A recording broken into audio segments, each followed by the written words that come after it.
In this video, I'm going to show you how to change your phone number on Ticketmaster. First of all, head over to the Ticketmaster website and log into your account.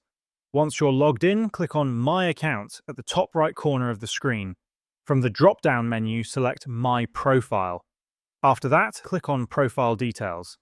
Here, you'll see a section for your personal information, including your phone number.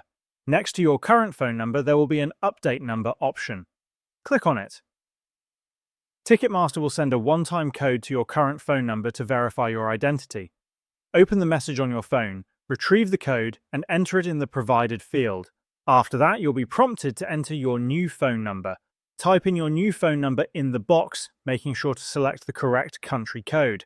After entering your new number, click Add Number. Ticketmaster will send another one-time code to your new phone number. Type the code, and Ticketmaster will update your phone number in your account settings. From now on, any login or verification requests will be sent to the new phone number. This is how you can change your phone number on Ticketmaster.